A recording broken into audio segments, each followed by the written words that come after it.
ajeitando a carroça dela. Ela tava dirigindo a carroça sozinha. Tava guiando a carroça. Tava guiando a carroça. E eu olhei pra ela e a gente acaba refletindo nesses momentos, né? Em pleno meio-dia, esse sol maravilhoso em Mossoró. E ela lá fazendo o trabalho dela, ajeitando o burrinho, o jumento que tá levando a carroça dela. E a gente para pra refletir o quanto a gente deve ser grato pelas coisas das nossas vidas, né? Às vezes a gente reclama de que as coisas não vão bem, de que as coisas não funcionam, de que nada dá certo.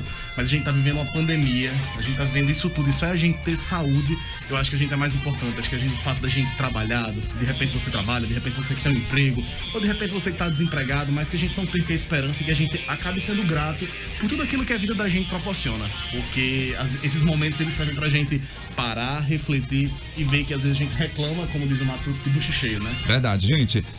Enfim, fica aí a provocação para reflexão, isso que o Gregório falou, né? Hoje, 5 de dezembro, lembrar que a gente já está no meio da festa de Santa Luzia, né? Teve a abertura no último dia 3. Você participou, Gregório? Chegou a ver ali a grande mobilização no Alto São Manuel, com a inauguração, né? O relançamento, vamos dizer assim. Não sei nem se a palavra seria essa, né? A entrega novamente do monumento de Santa Luzia ali no canteiro da Presidente Dutra, que inclusive ficou lindo, né? Ficou muito bacana. Enfim, bem iluminado, dessa vez bem mais encorpado, né? Enfim, a diocese aí junto com, eu acho que é com a prefeitura, né? Que conseguiram idealizar mais uma vez o monumento de Santa Luzia na Presidente Dutra e com certeza foi um grande sucesso. Chamou muita atenção, emocionou muitas pessoas. Então fica aqui o nosso registro também. Você participou lá? Eu fui, eu tava. Muito bem. Quem é de Mossoró não tem como não se emocionar quando chega o mês de dezembro, né? E eu tava ali aos pés da Santa, ali em frente à ABB, hoje é a agência do Banco do Brasil, e foi bastante emocionante. O Padre Flávio, ele na abertura da festa esse ano, foram 13 bicicletas, 13 caminhões, 13 carros. Tudo 13. Motos, ambulância para representar tudo isso que a gente tá vivendo. Teve os caminhões, tiveram os caminhões, né, também. 13 caminhões também. E quando eles pararam lá para acender a Santa, quanto que nós somos de Mossoró, quanto isso emociona, porque quando chega dezembro, não tem como a gente não lembrar da festa de Santa Luzia. Eu particularmente participei de diversas festas e acaba passando um flashback, a gente acaba refletindo com tudo isso que a gente tá vivendo esse ano. Não teve como não se emocionar. E até um adendo, assim, uma opinião pessoal que eu tenho. Há muito tempo atrás não, uns 6 anos atrás, a gente viu algumas pessoas indo pra imprensa, prometendo uma questão da estátua de Santa Luzia para Mossoró. Foi algo muito polêmico da época que infelizmente não deu em nada. Mas o quanto eu acredito na ideia, o quanto eu acho que isso poderia fortalecer o turismo religioso na nossa cidade. Quem tá descendo a Presidente Dutra tá se encantando. Eu espero que a próxima gestão que vai assumir a prefeitura a partir de janeiro, de repente deixa ela lá como fixa, porque acho que Santa Luzia é a cara de Mossoró. E isso acaba emocionando e acaba fortalecendo a economia. Então, assim, se um dia isso sair do papel, eu acho que o turismo religioso da nossa... O turismo, eu, por ser da área, por trabalhar com turismo, eu sei o quanto isso movimenta a economia. Isso daria mais um upgrade, né? Assim, fortaleceria muito a questão do turismo. Nós temos a maior festa religiosa do Rio Grande do Norte. Se bobear, a festa de Santa Luzia de Mossoró é a maior festa de Santa Luzia do mundo. Do mundo. Acho que nem Siracusa, tá, não sei, em termos de público, de participação. Uma vez a gente discutiu isso na festa de Santa Luzia, mas eu acho que nem a festa lá em Siracusa, o festejo é tão grande e envolve tanta gente como Mossoró. Então, assim, é uma ideia, um projeto que não é para amanhã, não é para agora, acho que a gente tem outras prioridades, mas é um sonho que poderia ajudar bastante a economia da nossa cidade, que às vezes carece de algumas frentes, de algumas formas e acaba impulsionando o nosso turismo, né? Verdade. Vamos, já que a gente tá falando de Santa Luzia, vamos dar aqui uma recapitulada, né? Trazer a informação, o serviço. A gente tá na festa, né? Na programação da festa de Santa Luzia esse ano com uma diferenciação, né? Uma festa, vamos dizer, atípica por conta da questão da pandemia, da necessidade mais do que nunca de manter o distanciamento, né? Que a gente tá acompanhando aí essa questão dos casos voltando, as pessoas, enfim, meio que relaxando nas medidas, nos cuidados. Então a gente reforça aqui, a festa está acontecendo com todo o protocolo de segurança, as novenas também estão acontecendo, não é isso, Gregório? Lá na Catedral, com restrição também de público, enfim, sendo transmitido, sendo aí compartilhado pelas redes sociais, pelo Facebook, Instagram da Diocese. E a novidade também é um aplicativo. Não sei se você ficou sabendo, não sei se você já baixou, mas também a paróquia, né, a Diocese, esse ano disponibilizou aí o aplicativo para as pessoas poderem acompanhar, né, a questão, por exemplo, daquelas leituras que tem diariamente nas missas, nos encontros, nas novenas. É uma forma de evitar a impressão de papel que ganha o meio ambiente aí, né? Uma ação sustentável e também uma forma de evitar que pessoas fiquem passando papéis, fiquem passando objetos uma para outra, né? Então, fica aqui também essa informação. Se você quiser, pode baixar aí o aplicativo. Eu só não sei agora bem exato o nome, mas eu procuro agora aqui e passo para você. Eu não sei se ele vai ter agenda, mas seria interessante no próximo sábado, dia 13 é domingo, né? Esse domingo que vem, isso. Certo? Se Padre Flávio pudesse estar aqui no programa do próximo sábado para falar um pouco, a gente vai ter um dia 13 extremamente intenso aqui em Mossoró. A Santa vai andar de bicicleta, vai passear, vai ter a revoada, né? Mossoró de avião, e à noite ela vai ter uma carreata de mais de 40 quilômetros, que eu espero que seja a maior carreata. Acho que Santa Luzia merece que essa seja a maior carreata da história de Mossoró. E a procissão carreata desse ano, ela vai sair do campus da UERN e vai sair cortando diversas ruas da cidade. Então, Festa de Santa Luzia, que realmente faz parte da identidade, faz parte da cultura do nosso povo, e que é um período que realmente os fiéis, os católicos, os devotos da Santa, eles esperam o ano todo para que chegue. Mas é uma festa completamente diferente. Isso. Mas é uma festa completamente moderna, com aplicativo, transmissão online, transmissão na TCM. Mantém aquela questão do ideal da fé, da renovação da fé. Essa semana eu queria que você falasse isso aqui. Eu tava sintonizando o rádio, meio-dia eu vi um programa especial. Exatamente, o programete, né? Eu conheci aquela voz. Você sabia quem é que é bem familiar, né? Bem aquela voz. Eu também achei bem familiar, bem... Enfim, comum. Bem comum. Bom, mas é isso, eu estou participando, né? Eu fui convidado para gravar esses programetes de Santa Luzia, que está sendo veiculado aqui na 93, mostrando um pouquinho sobre a fé, a história de Luzia, né? Da Virgem de Siracusa, e é uma história bem interessante. Eu convido para vocês acompanharem ao longo aqui da programação da FM 93 durante esse mês de dezembro, durante a festa de Santa Luzia, trazendo a história, curiosidades sobre a questão da Santa, serviços a respeito da festa de Santa Luzia, trazendo, por exemplo, informações a respeito do horário da novena, da questão das carreatas, ou seja, da programação da festa em si, que está acontecendo desde o último dia 13, que encerra no dia 13 com a carreata saindo lá da UERN, percorrendo várias ruas de Mossoró aí nesse ato simbólico, em reverência, em respeito à padroeira dos mossoroenses, Santa Luzia Carlos Gregório. Olha só, deixa eu só complementar a informação que o aplicativo desenvolvido aí pela Diocese é Paróquia de Santa Luzia Mossoró. Achei aqui nas lojas virtuais, tá certo? Do seu celular, coloca aí que você encontra facinho. Paróquia de Santa Luzia Mossoró, você pode baixar esse aplicativo e acompanhar toda a programação, as leituras do dia, eu acho que os cânticos também, serviços, informações a respeito da programação da festa, horários, locais, enfim, fica aí como opção para você que está acompanhando a nossa programação, acessar, baixar o aplicativo e ficar por dentro da festa, Gregório.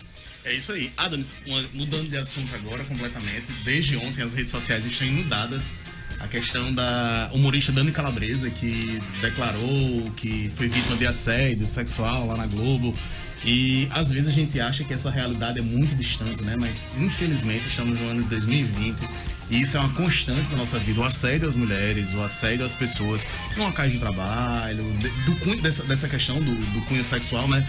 Que triste, que realidade triste. E fica aqui a lástima, né? E compartilhar essa dor que tantas e tantas pessoas às vezes são vítimas e não têm coragem de expor. Inclusive, eu não sei se você conseguiu ler aquela reportagem imensa que a revista Piauí fez.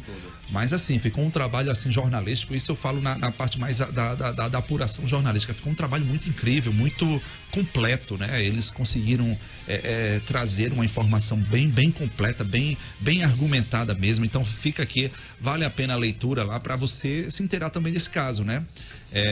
Existe também a informação que se tem hoje aqui, ele vai dar uma entrevista para o UOL, não sei se já saiu a publicação. Ainda não. E ele também comentou dizendo que vai processar, né? Processar tanto a Dani como a advogada em questão aí. Eu sei que acho que a Globo também já soltou um parecer, uma nota, um comunicado informando, né? Enfim, comentando o caso, que era justamente uma das grandes cobranças em relação a esse assunto, era um posicionamento da Globo, e a gente sabe que a Globo, em relação a alguns casos, ela se manifestou, como foi o caso daquele do jornalista lá, do apresentador do Jornal da Globo, William Vac, que, enfim, se referiu, teve uma atitude racista em uma participação ao vivo, e a Globo de imediato tirou ele do ar e que culminou depois na sua demissão. Enfim, outros casos também envolvendo essa polêmica de assédio, né? Essa gravidade do assédio, porque isso é muito grave. A questão daquele ator, o José Maia, também galã da emissora, enfim, considerado um grande Dom Juan, um galã das novelas e tal. Enfim, teve também um escândalo envolvendo, né, uma camareira, se não me falha a memória, Gregório, e que resultou também no afastamento dele e posteriormente na demissão do ator veterano da casa. Então fica aí, fica essa provocação, essa reflexão sobre a necessidade da gente, enfim, rever, né? Porque muitas vezes você está cometendo um assédio sem se dar conta, né? Também tem isso. Então fica aqui o nosso apelo para você reconsiderar aquelas tidas brincadeiras que talvez você tira, né? Aquelas brincadeiras de cunho machista, de cunho muito pejorativo.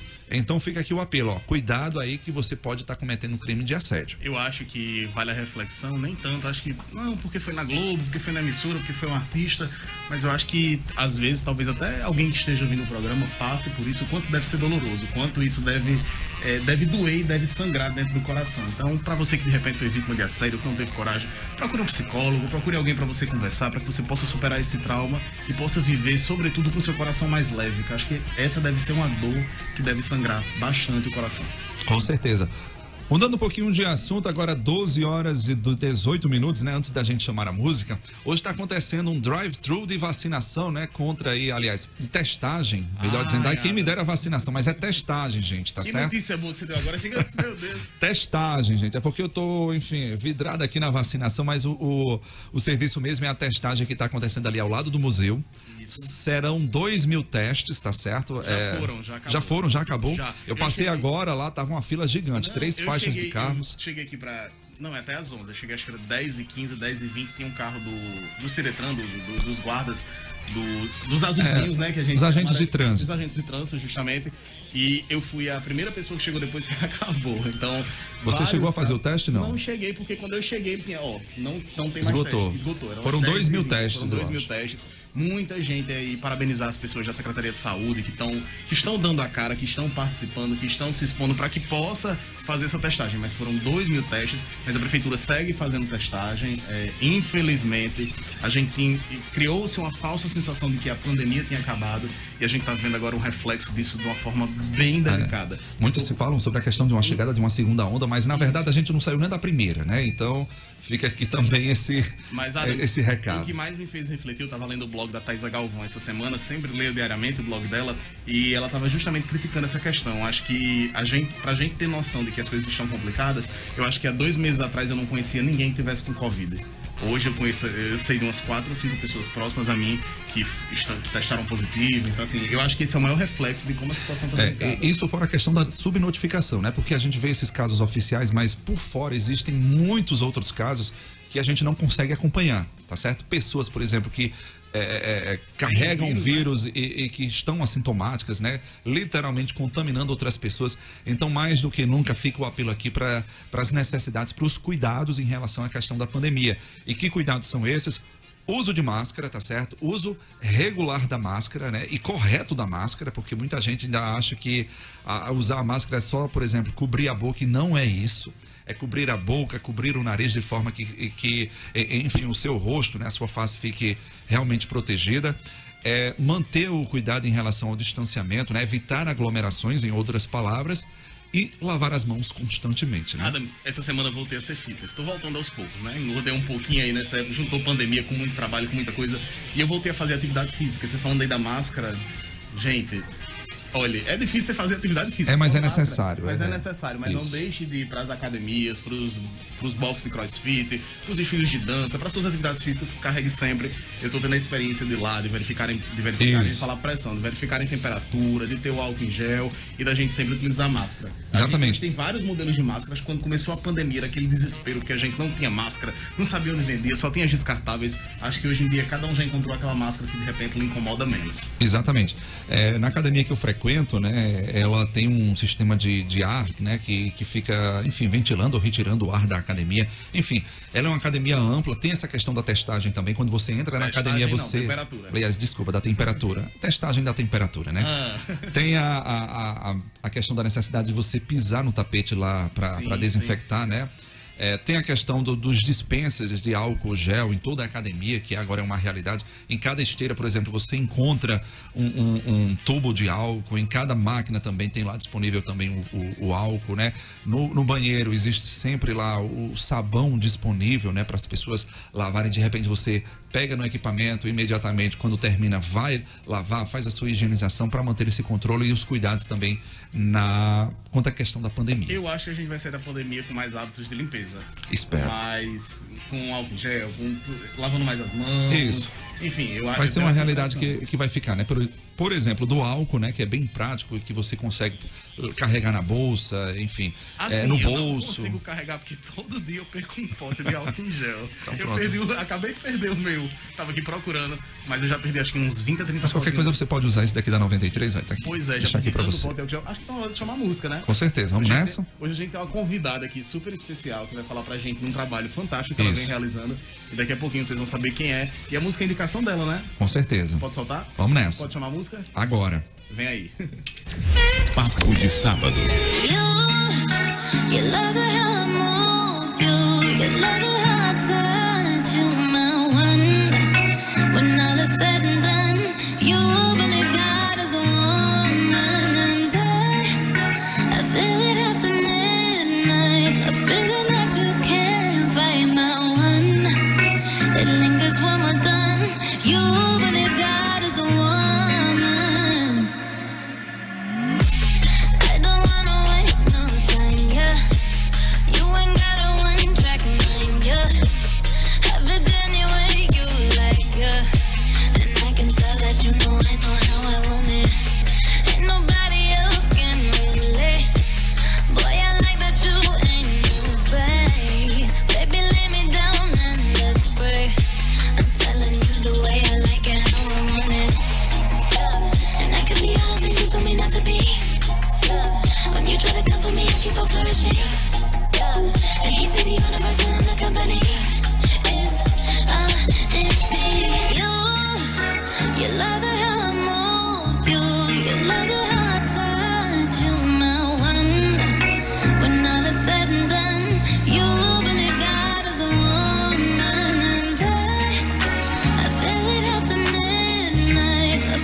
Na 93 FM, Papo de Sábado. Apresentação: Laíri Neto, Carlos Adams, Carlos Gregório e Larissa Gabriele.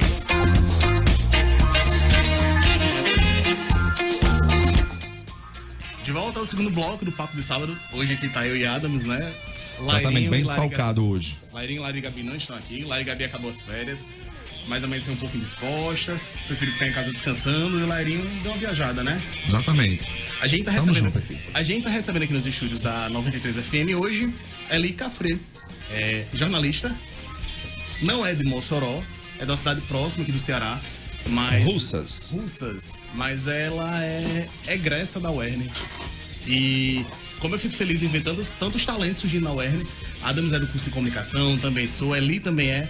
E eu queria abrir um espaço aqui antes dela começar, fazendo referência a uma pessoa que eu sei que é muito importante para mim, também sei que é muito importante para ela, que foi uma professora nossa chamada doutora Marcília Mendes, e que sempre teve um carinho, sempre falou super bem de Marcília. Marcília era uma professora que acabou se tornando uma grande amiga que eu tenho hoje, e ela sempre falou com muito carinho, muito estímulo de você. Então seja bem-vinda ao Papo de Sábado. Inclusive, eu acho que foi a orientadora dela, não foi na monografia?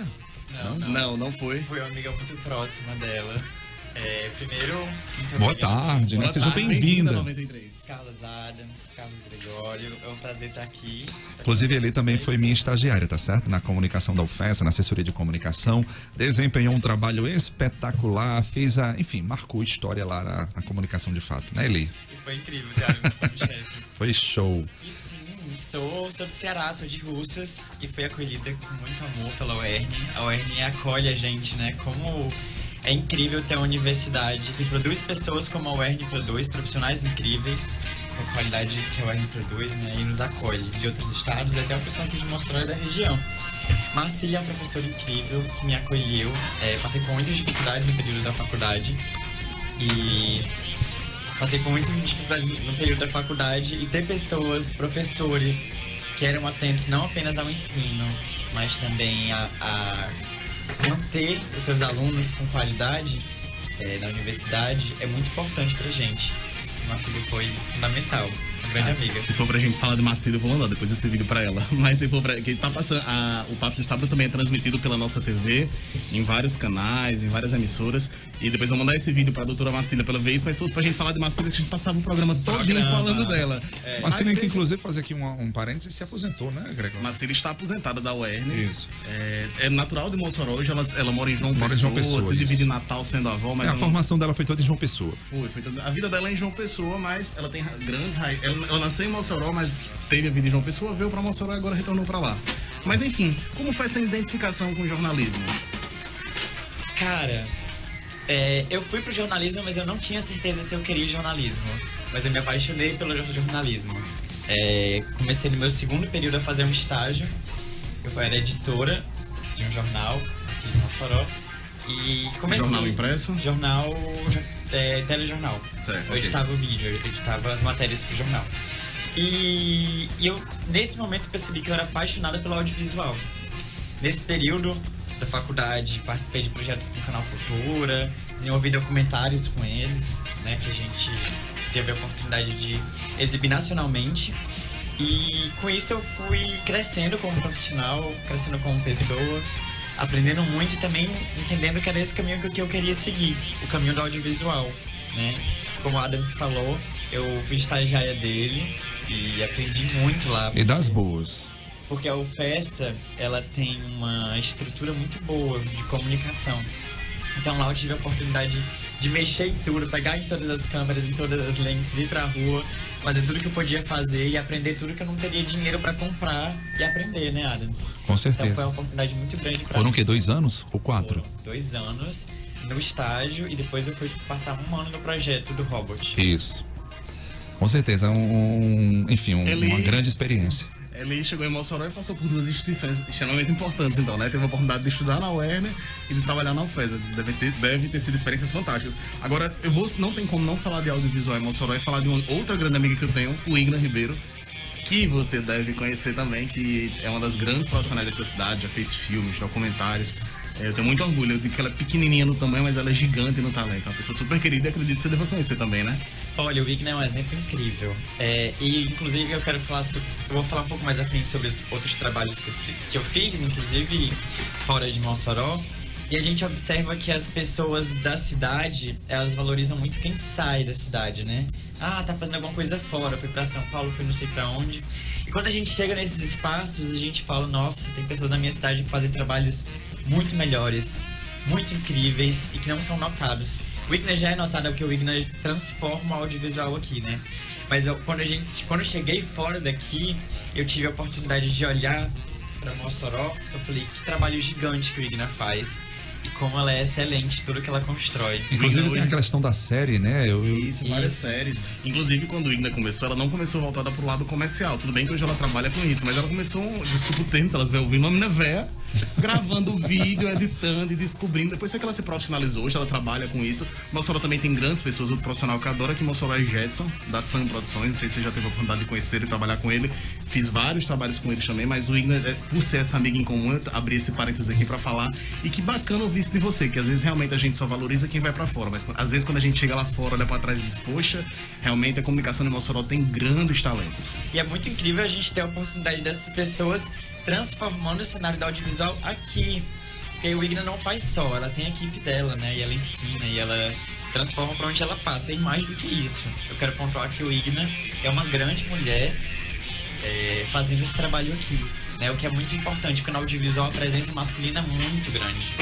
E o Igna tá fazendo um trabalho que eu nunca vi outras pessoas fazerem no interior dos seus estados. Porque a gente tá em Mossoró, que é no interior do estado, né? Às vezes a gente esquece que Mossoró é interior, mas a gente tá interior. Pois mas aqui vale informar ao nosso ouvinte, né, que ele tem toda uma experiência nessa parte do audiovisual, né? Inclusive ganhou projeção, acho que nacional, né? A gente pode dizer isso, por conta de documentários, por conta desse profissionalismo nessa linha do audiovisual, que é a grande paixão dela, né? Isso brilha, assim, quando a gente fala assim, documentários, produção, roteirização, gravação de audiovisual, os olhos dela brilham assim, com aquela vontade de fazer, com aquela vontade que o projeto dê certo. E enfim, e tá dando certo, né? Pelo que a gente tá vendo aí. Ele explica pra gente essa sua trajetória dentro do audiovisual, dessa produção agora, como foi a de saída documentários. dela, do telejornal, e como é que você se descobriu nessa questão dos documentários? Tá, eu acho que o pontapé inicial que eu falei, meu Deus, é isso, foi quando eu passei uma seleção pro Canal Futura. Eles selecionaram 33 jovens de todo o país pra poder passar 15 dias no Canal Futura, lá no Rio de Janeiro, com uma oficina de audiovisual, né? E a gente ficou numa casa, 33 jovens que constroem audiovisual. Isso fez eu ficar cheio de gás pra produzir audiovisual. Você competiu com gente do Brasil todo? De todo o Brasil. Do Acre ao Rio Grande do Sul. Né? Tava todo mundo numa casa por 15 dias. É tipo o Big Brother sem câmeras. E aí quando eu voltei já pro estágio, foi o período que eu entrei no estágio lá da UFESA. E, gente, comecei a produzir audiovisual e documentário como se não houvesse amanhã. Meu primeiro foi o Transformar, que foi um documentário que fiz com o Canal Futura e fala sobre a vivência de pessoas trans na educação. E foi um ótimo trabalho pra mim, porque ele me projetou muito.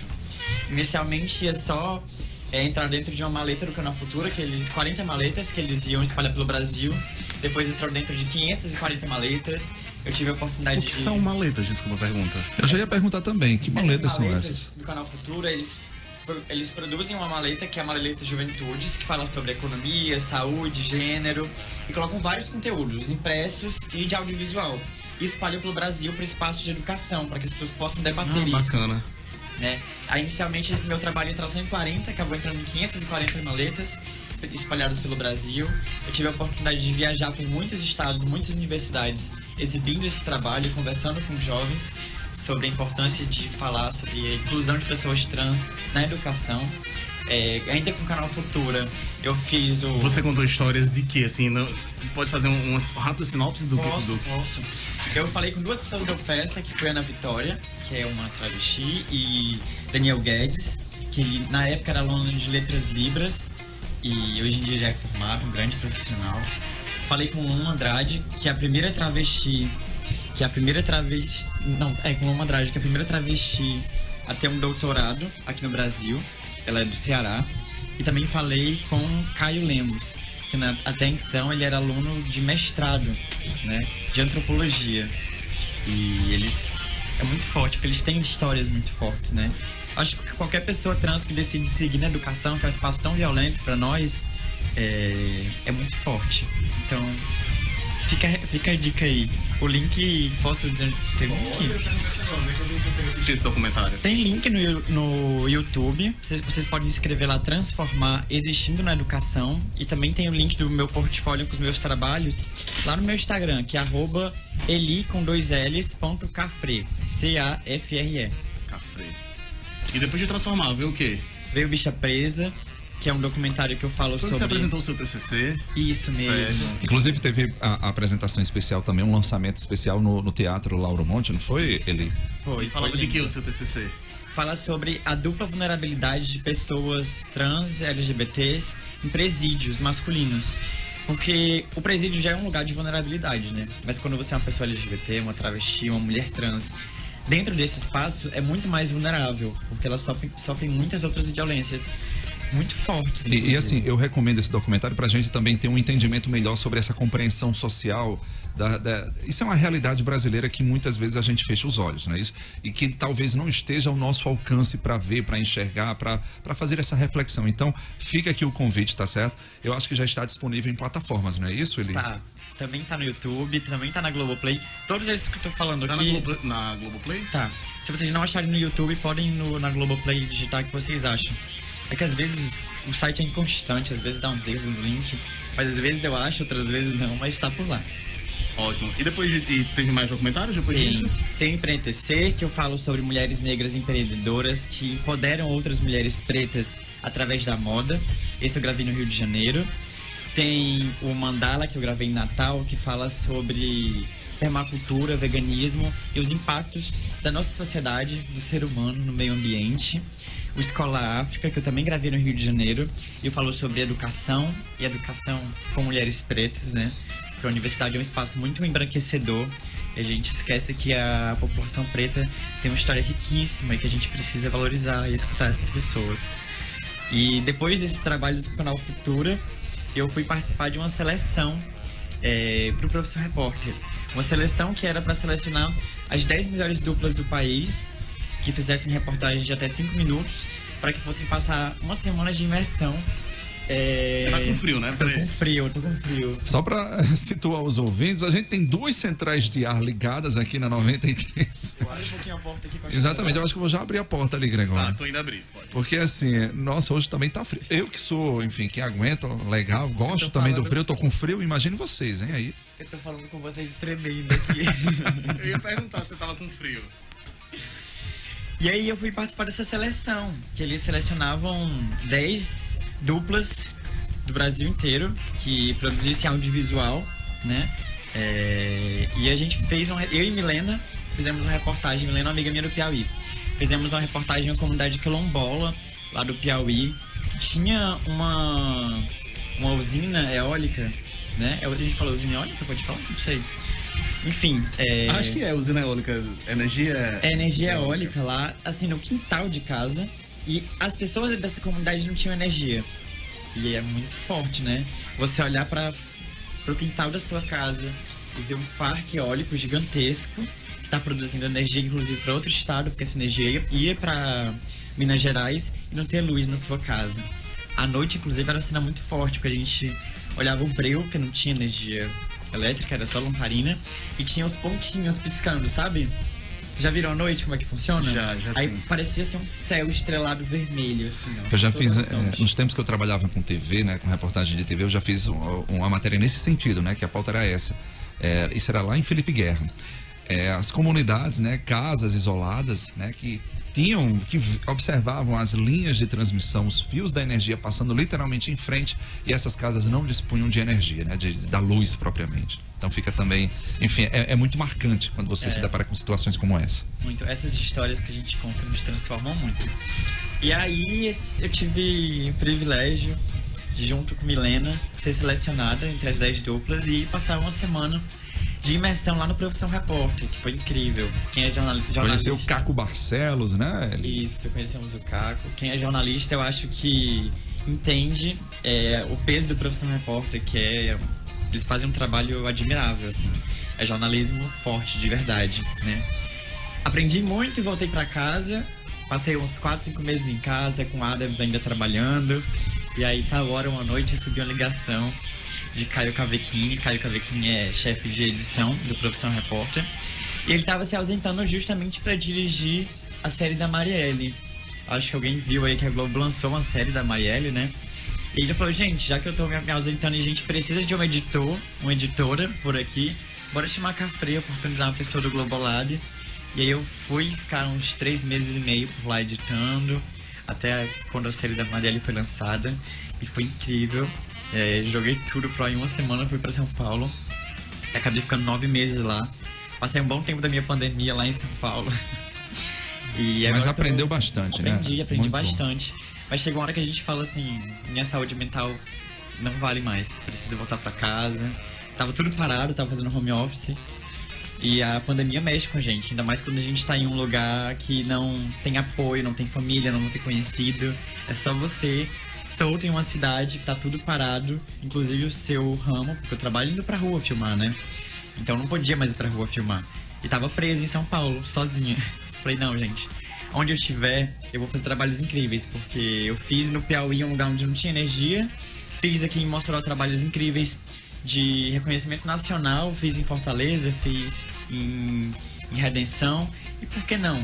Por que eu tenho que estar em São Paulo para fazer trabalhos incríveis? Não preciso. Então tô aqui, tô por aqui. A gente volta já com mais um bloco do Papo de Sábado e com mais café para conversar com a gente. Papo de Sábado.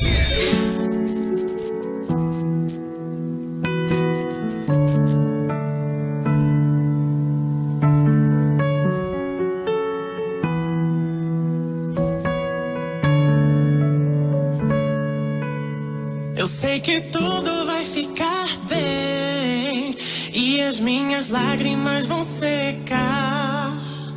Eu sei que tudo vai ficar bem e essas feridas vão se curar.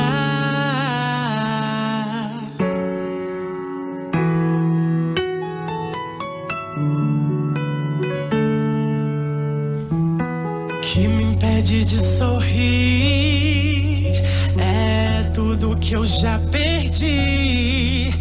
Eu fechei os olhos e pedi para quando abrir a dor não estar aqui. Mas sei que não é fácil assim, mas vou aprender no fim.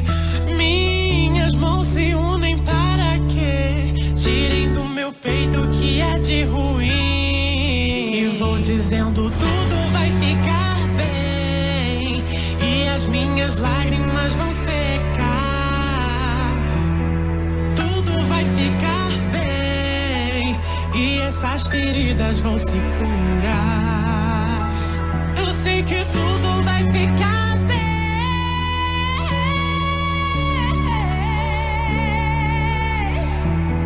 Tudo vai ficar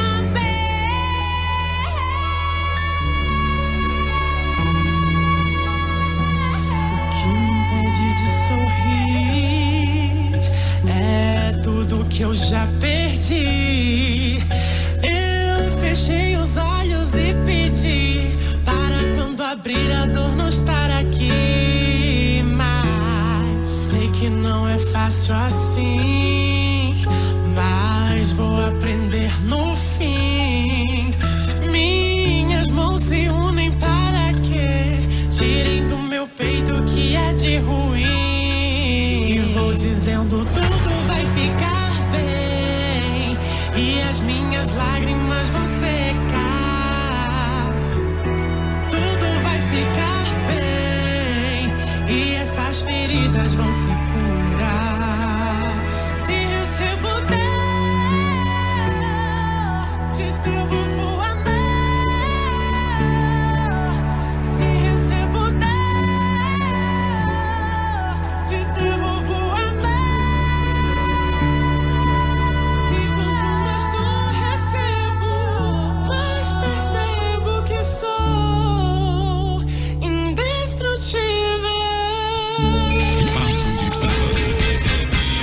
Na 93 FM, Papo de Sábado. Apresentação: Laíri Neto, Carlos Adams, Carlos Gregório e Larissa Gabriele. Vamos lá de volta com o nosso Papo de Sábado, né? Agora 12h45. A gente tá aqui no nosso papo gostoso de todos os sábados, né? Só eu e Gregório hoje na bancada, recebendo aqui uma convidada especial, Eli Cafré. Tá mostrando aí, contando um pouquinho sobre a sua trajetória profissional nesse mundo do audiovisual, dos documentários, enfim, desse universo contagiante e desafiador que é o jornalismo, né? Enfim, eu falo isso com propriedade porque eu também sou jornalista, já conheço bem as técnicas aí, os desafios, vamos dizer assim, da área da carreira, né? Já foram 10 anos praticamente, aliás, mais, praticamente 16, 17 anos já de carreira aí na profissão. Enfim, foi uma lida boa, já fui repórter de rua, apresentador e por aí vai. E é uma é um desafio gostoso, né, de se fazer, Gregório? Pois é, e falando sobre isso, às vezes a gente assiste um jornal, às vezes a gente, voltando muito pra questão do audiovisual, do telejornalismo, às vezes a gente vê o jornal e acha que só são os apresentadores que realmente trabalham, mas tem toda uma grande estrutura por trás, né? Como é, assim, estar nesses bastidores? Como é você trabalhar com comunicação, mas de repente você não tá na pontinha do iceberg, assim? Como é essa sensação? É incrível, porque quando a gente tá de dentro, a gente vê tudo do jornalismo. Tudo que não vai ao ar. Porque é como tu falou, é só a ponta do iceberg que vai ao ar, né? São 3 minutos de uma reportagem. Mas por trás disso tem toda uma equipe que pensou nessa reportagem. Como que ela vai ser construída, como que ela vai pro ar. E pra quem é jornalista, ter a oportunidade de estar em um programa que tem esse alcance nacional é de muito aprendizado. Eu aprendi muito vendo como é que eles constroem isso, um programa que vai ao ar para todo o Brasil, né? E é uma equipe gigantesca, e eu vi também como eles têm cuidado com cada... Qual é a diferença de repente você trabalhar como... Você pode até responder essa pergunta que você está falando aí. Você trabalhava com telejornalismo, esse diário, que você edita e vai pro ar. Como é trabalhar um documentário que você tem tempo, assim, pra... Corta isso, faz aqui, você tem mais tempo de trabalho, assim, você consegue lapidar mais. Qual é a diferença dos dois produtos que você entrega? Apuração... que a gente tem tempo de apuração, né? E deve ter um planejamento melhor também. É diferente, por exemplo, de você fazer uma pauta do dia a dia, aquela pauta hard que a gente chama, né? Que precisa ter uma saída rápida. Por exemplo, aconteceu algum crime, algum roubo, alguma coisa nesse sentido que mereça repercussão. É diferente, por exemplo, de você produzir, né, Felipe? Ou Eli, uma pauta mais elaborada, mais... Enfim, com mais substâncias, com mais composições. Total, pesquisa. Eu passo meses conhecendo a pessoa, né? Vou até lá. São dias e dias de gravação, dias e dias de edição para poder fazer um material desse. Então, quando você assiste um documentário, você vai saber que por trás dele tiveram muitas horas de trabalho. Não foi um dia que eu saí pra rua, filmei, conversei com as pessoas e voltei. Que é um trabalho que a gente precisa. A gente precisa ter esse conteúdo diário para saber como é que tá o mundo, o que tá acontecendo. Mas pra mim, como jornalista, é muito gratificante no final chegar e ver esse produto final do documentário, que tem tanto trabalho por trás de uma equipe tão grande. De som, de conteúdo, de roteiro, de produção. Só para o pessoal ter ideia da dificuldade, né? Do desafio que é gravar, né? Muitas vezes você passa, por exemplo, o dia inteiro gravando, né? Voltando cena, voltando takes e tal. Para no final aproveitar, às vezes, 30 segundos, 20 segundos, isso quando consegue aproveitar, né? Para você ver como é difícil mesmo, é suado você trabalhar com essa parte do audiovisual, mas quem trabalha, quando vê o resultado final, poxa, é emocionante. Eli Cafré, de Russas, né? Interior do Nordeste, e ela é travesti, ela fala sobre isso abertamente. E como é pra você a experiência de vivenciar isso no interior do Nordeste e pra uma grande metrópole? Você sentiu esse preconceito por ser nordestino e principalmente por essa questão de ser travesti? Como existiu isso pra você? Como é que você encarou isso? Gente, não tem como ser travesti no Brasil e não passar por preconceito. Todos os dias. Ontem eu fui sair, né, na rua. E é incrível como as pessoas, elas não escondem o horror na cara delas, né? E eu tenho que conviver com isso. Hoje em dia eu não olho mais nos olhos das pessoas, porque isso me envergonha, isso me desconforta. E ontem eu parei no açaí e eu jurava que eu ia levar um murro na minha cara. Porque eu tava atrás de um cara e ele praticamente ficava quebrando o pescoço e olhando com ódio pra mim. Ele tinha ódio no olhar dele. E eu não tava fazendo nada. Uma pessoa que você nunca viu na vida. Eu só sou um corpo trans. Mas as pessoas me odeiam porque eu sou um corpo trans. Isso vai acontecer em todos os lugares. Pessoas da minha família me odeiam porque eu sou um corpo trans. Pessoas na faculdade, pessoas no trabalho não vão aceitar que trabalhem com uma travesti e que tenham que também aceitar os meus pensamentos, que tenham que conviver comigo. Mas, infelizmente, isso está mudando. Em 50 anos de TV Globo, eu fui a primeira pessoa trans que pisou no jornalismo da Globo, que construiu com eles. Eu não estava lá como uma faxineira limpando o chão. Eu tava lá construindo, sentando e editando conteúdo que ia pro ar. E como isso é transformador, né? Caramba. Pois Fez história. Você fez história, você tá fazendo história. Não Eu fui a primeira pessoa trans a sair do curso de comunicação. Então, infelizmente, nós ainda somos as primeiras. Alguns anos atrás, Luma, Andrade e Leilani eram as primeiras pessoas a terem um doutorado. Há não muitos anos atrás, há 2010, 2011. Isso foi ontem.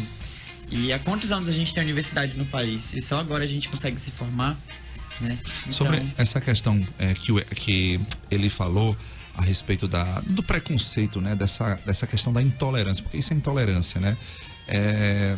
A gente sabe que nessa sociedade você não é obrigado a aceitar nada, sabe? Você é obrigado a respeitar, sabe? Então, assim, no momento que você se depara com uma pessoa que tem um corpo trans, como é o caso da Eli, de outras pessoas também, o que cabe a nós como cidadão? Respeitar. Que eu acho que é esse talvez o grande apelo, que é a grande necessidade, é a gente ter essa cultura do respeito, da tolerância. E você não precisa me aceitar, não precisa concordar com nada, com o meu pensamento. Não só na questão do pensamento, né? Não precisa. Da orientação. Mas uma coisa que você tem a obrigação é me respeitar. Isso é lei, tá certo? A gente não custa nada afirmar que homofobia é crime. Isso também se enquadra como crime. Transfobia, não é isso? Então isso é enquadrado como transfobia, que é crime da cadeia, tá certo? Então você repense bem, enfim, melhore as suas atitudes, caso você tenha essas atitudes, como é que a gente pode dizer, de ojeriza. Então, ó, cuidado aí. Até falando sobre isso, o governo do Rio Grande do Norte sancionou ano passado uma lei estadual que proíbe e pune atos de discriminação em virtude da orientação sexual e identidade de gênero. E para que isso aconteça, ela obriga que estabelecimentos públicos e privados coloquem cartazes contra a LGBTfobia, uma lei do deputado estadual Sandro Pimentel, do PSOL, que foi subscrita pela secretária de Estado de Mulheres e de Igualdade Racial, Eveline Guerra.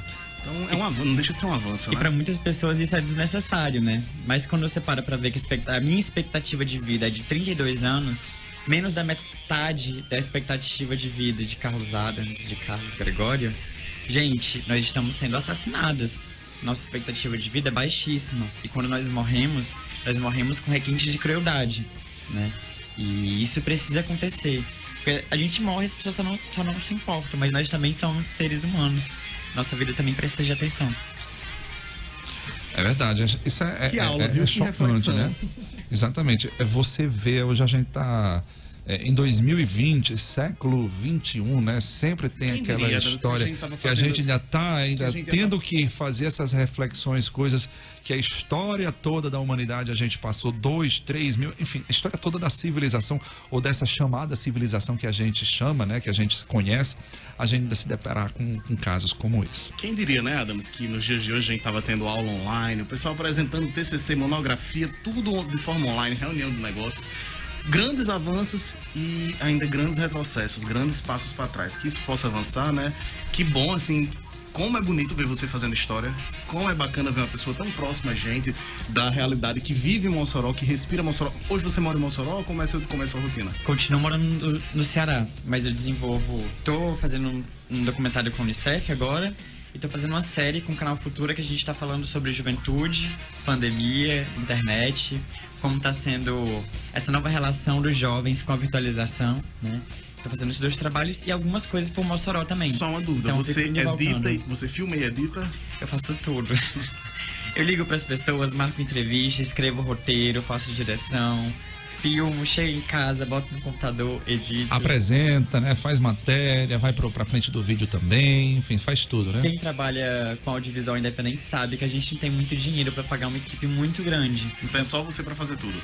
Mas quando eu faço um documentário, por exemplo, eu conto com os meus amigos, né? Eu pago os meus amigos, claro, mas conto com eles pra fazerem imagem, pra fazer produção. Porque você recebe por isso, né? São editais que você concorre, é mais ou menos assim, por certo? Também. Mas nem todos a gente tem como contratar uma equipe completa de som, de áudio, de produção. Então a gente, claro, chama 1, 2 amigos e todos fazem tudo.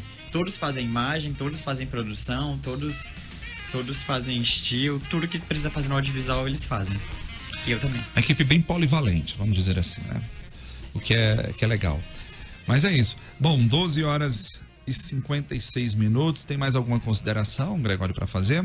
Não. só isso mesmo, agradecer pelo espaço, Exatamente. pela coragem. Deixa eu só fazer aqui uma ressalva, uma observação, né? Enfim, agradecer também, reforçar que ele é uma pessoa extremamente carinhosa, atenciosa e extremamente profissional também. Falo isso com propriedade porque foi minha estagiária durante dois anos, não foi? Ou mais, eu acho que foram mais do que 2 anos, na assessoria de comunicação da Universidade da UFESA, e é aquela proativa, sabe? Sempre com curiosidade, sempre provocando para fazer mais e melhor e nos surpreendendo com os resultados que sempre mostrou. Então, vê-la hoje nesse cenário nacional, despontando aí como uma grande profissional nesse sentido do audiovisual para a gente, né, que é moçoroense, que viu esse talento nascer, é muito gratificante, viu? Então eu queria reforçar aqui os parabéns, que a gente sempre vibra. Eu vibro muito quando vejo ela brilhando aí pelos palcos com seus documentários. Essa semana teve o lançamento também do documentário. Pelas telas. Pelos palcos também, porque agora ela também faz os lançamentos e eu me lembro muito bem do lançamento do Bicha Presa, né? Lá no palco, eu achei muito simbólico também aquele momento, sabe? Em pleno teatro, em pleno palco, foi um negócio muito marcante, né? Então eu quero aqui agradecer, dar os parabéns e dizer que eu fico muito feliz quando eu vejo o seu sucesso, quando eu vejo que você está despontando aí nas paradas do audiovisual brasileiro. Parabéns. Eu que agradeço, Adams. É incrível escutar isso de ti, porque você me recebeu em um momento muito inicial da minha profissão.